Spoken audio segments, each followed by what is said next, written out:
서울 부동산이 뜨겁습니다. 서초구에 위치한 원베일리는 국민평수 34평이 70억이 넘는 가격에 거래되었다고 합니다. 이 기사를 보시면요. 지방 5대 광역시 84제곱 가장 비싼 아파트 5채를 합한 가격이라고 해요. 대구 수성구 힐스테이트 버머 전용 84제곱미터는 15억 6,500만원, 부산 남천자이는 15억 8천만원, 대전 크로바는 10억 8,500만원, 울산 신정동 라일레스는 10억 3,488만원, 광주 상무 센트럴자이는 9억 4,500만원에 거래되었습니다. 이 5단지 집값을 모두 합하면 61억 8천만원으로 레면 원베일리 한 채 가구인 70억보다 작은 금액입니다. 이처럼 서울 핵심지와 지방의 양극화가 커져가고 있습니다. 이를 의식한 대선 후보들도 지방 부동산을 살리겠다는 공약을 내걸고 있는데요. 정말 과연 그럴까? 그렇게 가능할까라는 의문을 가진 지방 부자들이 서울 부동산을 계속 사러 오고 있다고 해요.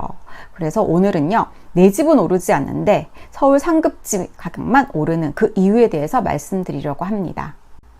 지금 강남구, 서초구, 송파구, 용산구 이곳은 토지거래 허가구역으로 묶여 있죠.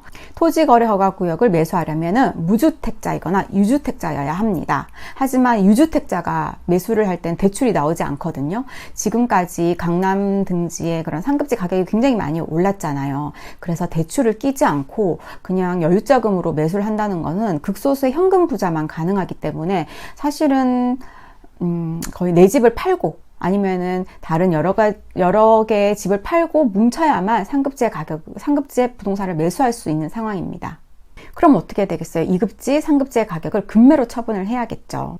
다들 상급지로 가려고 하기 때문에 수요가 너무 많습니다. 그런데 이 부동산은요, 이렇게 피라미드형으로 되어 있어요. 꼭대기의 가격은 한정적인데 아래층에서 올라가는 수요는 굉장히 많습니다.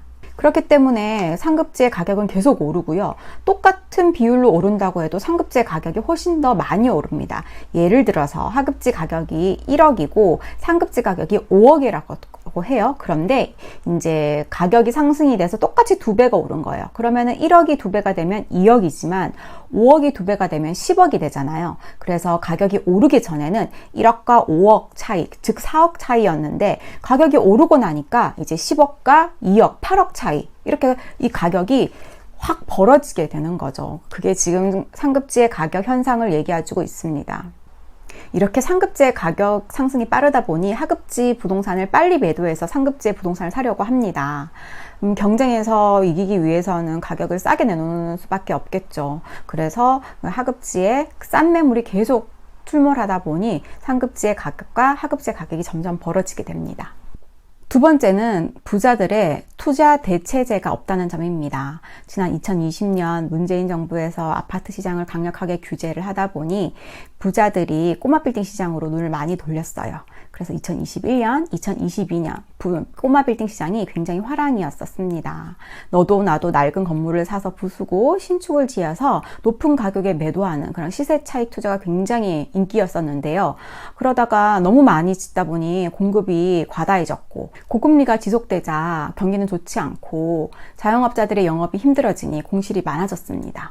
강남의 아파트만이 안전자산이라는 인식이 퍼지면서 부자들이 강남의 아파트에 투자하기 시작했어요. 부자뿐만 아니라 지방에 사는 사람들, 또 외곽에 사는 사람들까지 다 강남 아파트를 투자하기 위해서 서울로 올라오니 서울 핵심지의 가격은 하늘 높은 줄 모르고 상승 중이었습니다. 이 배경에는 취득세 중과 효과도 있었어요.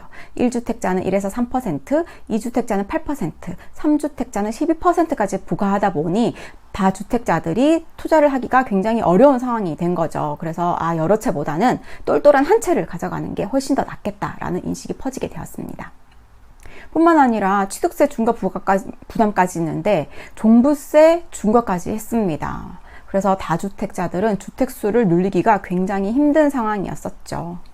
또 대출 이슈도 있습니다. 2025년 7월 DSR 스트레스 3단계가 시행되면 대출 한도가 줄어듭니다.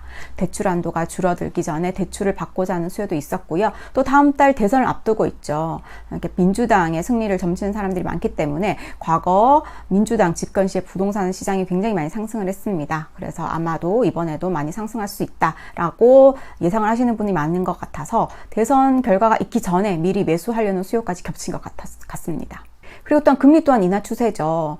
이 상태로 간다면 연말까지는 기준금리가 2.25%, 그리고 만약에 경기 침체가 좀 심화된다면 2%까지 하락이 가능하다고 합니다. 금리가 인하되면 유동성이 늘어나는 것이기 때문에 실물 자산 가격들, 부동산이나 주식의 가격이 오르게 됩니다. 이를 의식한 투자자들이 미리미리 움직이는 것 같아요. 근데 지난 경험으로 아무거나 사려고 하진 않겠죠. 똘똘한 한 채가 가격이 오른다는 걸 알았기 때문에 아무거나 보다는 정말 괜찮은 것, 내가 가진 돈에서 가장 살 수 있는 가장 좋은 것을 사려는 기조가 있다 보니 아무래도 또 더 좋은 자산을 계속 사려고만 합니다. 최근 몇 년간 강남이랑 용산구 이쪽의 가격이, 부동산 가격이 너무 많이 오르다 보니 사람들의 마음이 좀 조급해졌을 건데요. 그런데 이곳은 토지거래 허가 구역이기 때문에 허가를 받지 않으면 살 수가 없습니다. 허가를 받는 사람은 실거주를 할 사람인데요. 실거주를 할 수 없는 사람들도 있잖아요. 근데 이 사람들의 마음은 조급한데 실거주는 할 수 없으니 그러면은 차선책으로나마 토지거래 허가 구역이 아니지만 그만큼 입지가 좋고 괜찮은 곳을 고르자 하는 사람들이 어디를 선택했느냐 하면 마포구, 강동구, 성동구 뭐 이런 곳을 선택을 했어요. 그래서 이쪽 가격이 지금 굉장히 많이 올랐습니다. 반면 노원구, 도봉구, 강서구의 집값은 전혀 오르지 않고 있죠. 이 기사를 보시면요, 그 이유를 알 수 있는데요. 지난 2020년 코로나 저금리 시기에 주택담보대출 고준금리 5년을 받아서 영끌 토지한 사람들의 주택 만기가 돌아왔습니다. 그땐 2%였지만 지금은 4%가 됐어요. 무려 대출이자가 2배가 된 거죠. 대출이자까지 계산해서 영끌했을 텐데 대출이자가 2배가 돼버리면 갚는 게 굉장히 힘들어지겠죠. 소득이 높다면 어떻게 커버되겠지만 노원구, 도봉구, 강서구 이쪽에 주택을 매수한 사람들의 소득은 그렇게 높지 않습니다. 대출이자를 갚지 못하면 신용불량자가 되겠죠. 그렇기 때문에 싼 가격에 급매로 팔 수밖에 없는 겁니다. 그래서 하급지와 외곽의 부동산의 매물들이 계속 싸게 나오고 있고요. 또 영끌족의 피크가 언제였냐면 2021년이었습니다. 2022년에 고금리가 시작되면서 영끌족의 매수가 좀 줄어들었고요. 그럼 2021년까지 주택담보대출을 많이 받아가지고 주택을 매수했다는 얘기가 될 거고, 그렇다면 이들의 만기는 2026년에 돌아옵니다. 즉 2026년까지 하급지랑 그런 외곽의 매물들이 계속 급매로 나올 확률이 굉장히 높습니다. 또 2018년에 주택임대사업자 등록이 굉장히 많이 증가를 했거든요. 이분들이 대부분 8년 의무를 많이 등록을 하셨어요. 왜냐하면 세제 혜택을 많이 줬기 때문이죠. 2018년에서 8년을 더하면 2026년입니다. 즉 2026년에 만기가 많이 돌아옵니다. 근데 이때 등록한 부동산은 공시지가 6억 이하가 굉장히 많았거든요. 공시지가 6억 이하가 세제 혜택이 컸기 때문이고요. 그러면은 이곳은 뭐 강남이나 아주 비싼 동네보다는 아무래도 좀 중급지나 하급지 이쪽이 굉장히 좀 많았겠죠. 즉 2026년에 이쪽에 있는 매물도 굉장히 좀 많이 나올 수도 있다라고 생각을 하셔야 됩니다. 즉 2026년까지는 양극화가 꾸준하게 진행될 수밖에 없다라고 생각을 하시면 됩니다. 요약을 하면요, 취득세 중과로 똘똘한 한 채 기조가 시작되었고, 종부세 중과로 똘똘한 한 채 기조가 공고히 사더니 고금리가 꼬마 빌딩 시장을 강타해서 부자들의 투자처 중 하나가 사라졌습니다. 더불어 영끌족이 고금리로 버티지 못하고 외곽지의 부동산을 싸게 내놓자 외곽과 지방의 아파트 가격은 계속 떨어졌습니다. 이를 지켜본 투자자들은 지방이나 외곽이 아닌 강남 같은 핵심지에 안전 우량 부동산을 매수해야 된다는 인식이 생겼고요. 고금리로 시장 상황이 안 좋아지니까 정부는 15억 이상 아파트의 대출 규제를 풀었죠. 실수요자와 투자자들은 안전자산으로 인식되는 상급지 아파트를 매수하기 시작했습니다. 영끌족들의 투매는 계속되고 PF의 위기가 더해지면서 안전자산 선호도는 누적되었고요. 현재와 같은 양극화 현상이 일어나게 되었습니다. 그래서요, 지금 내 집만 오르지 않는 거랍니다.